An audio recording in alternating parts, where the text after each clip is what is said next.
Okay, Fred, publicity. That's the newest one for him, which I think is just as bad as all the other excuses. This is a cemetery of hallowed ground where American heroes are laid to rest. As usual, Trump blames everybody else, doesn't take responsibility for his own actions, but he's gone so far as to accuse the Gold Star families for the photo op that was his campaign, or claiming it was now a setup by the Biden-Harris administration. All of them are pretty low excuses. But it's typical, isn't it, Katie? I mean, thanks for having me to discuss this. I'm passionate about this topic. You know, I served 22 years in the Army. I lost men in combat. Something I say often is anyone who served since 9/11, any of us who went downrange, anybody who even didn't, are probably like 1 to 2 degrees of separation from someone buried in Section 60.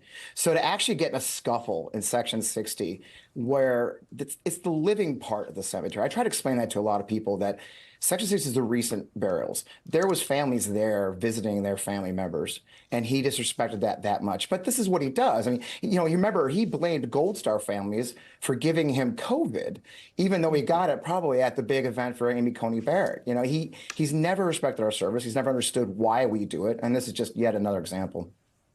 Well, Fred, and I want to say that I was remiss in not thanking you immediately for your service straight out of the gate. So thank you. You know, thanks. Fred, the U.S. House Oversight Committee, though, the Democrats on that committee, they want answers. They are formally requesting to the United States Army the incident report and information surrounding what happened at Arlington. I suspect, Fred, that more is going to come out about exactly what went down there. Well, that's the question. You know, the families have been saying from the beginning that this is 2 families or 3 families of the 13 we lost tragically at Abbey Gate in the withdrawal from Afghanistan. But they keep saying, well, we invited them. That's okay. I respect the Gold Star families. I won't criticize Gold Star families in their grief. But in the end, there's 400,000 Americans buried in Arlington, another several thousand just in Section 60 alone. It's not up to 1 or 2 families to decide what laws can be waived and what can't. And in this case, we have to find out. I want to know who did file the request to have the private wreath laying. This was a private event. There's over 3,000 private wreath layings a year at Arlington. This was not one of the official ones, and that's okay. I would like to see that police report. There was a police report filed by the employee and by the witnesses. It seems hard to believe that only the victim can file charges when a federal law was broken in our most hallowed ground. So I'm really happy to see the Oversight Committee, Jamie Raskin and others, Seth Moulton's called for it. I would like to see the Senate Armed Services Committee step into this. This is a very serious breach of our most hallowed ground. Well, I wonder if Speaker Mike Johnson actually wants any of that information out, because it's my understanding that Mike Johnson had something to do with this. So Trump's spokesperson, Stephen Chung, accused the Arlington staffer who was physically assaulted as, quote, suffering from a mental health episode, while Trump campaign manager Chris LaCivita tweets, quote, reposting this, hoping to trigger the hacks at Sec Army or at the Army. I mean, Fred, the fish rots from the head down, I guess. But, for example, Utah Governor Spencer Cox, he issued an apology because his campaign released a photograph that was taken when Spencer Cox was at Arlington with Trump. And yet we haven't heard an apology from Trump. We haven't heard anything from the campaign that would indicate any mea culpa for doing anything wrong.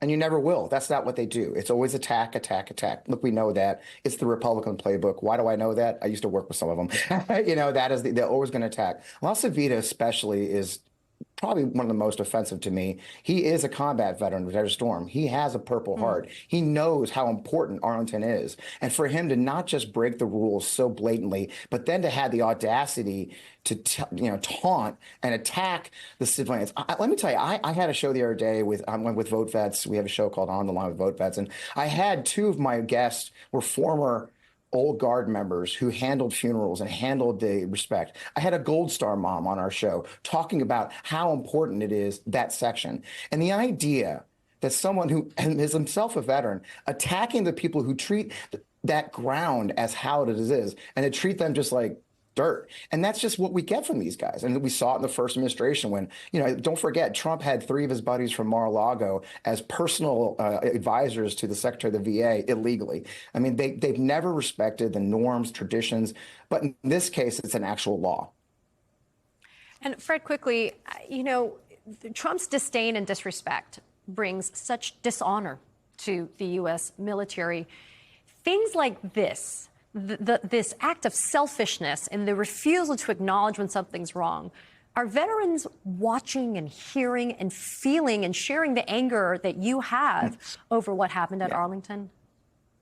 Well, if my phone blowing up is any example, yes. I mean, this is interesting to me because I've seen so much anger, even my most politically neutral veteran friends. And look, one of the things I say often, Katie, is when you've met one veteran, you've met one veteran, right? There's 16 million veterans at any given time. That's about 6% of the U.S. population.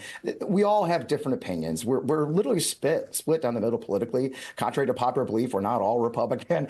But what I've seen is a passion from my normally politically neutral friends in just fury because, again, Arlington's different. Look, Trump's done things. We've read the reports. We saw him on camera in 2015 say he likes people that weren't captured, and that didn't kill his career.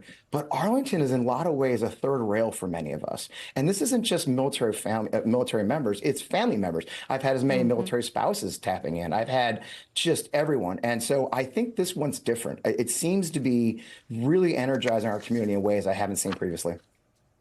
Fred Wellman, again, I do want to thank you for your service and I want to thank you for being here today. My pleasure, Kate. Thanks for having me.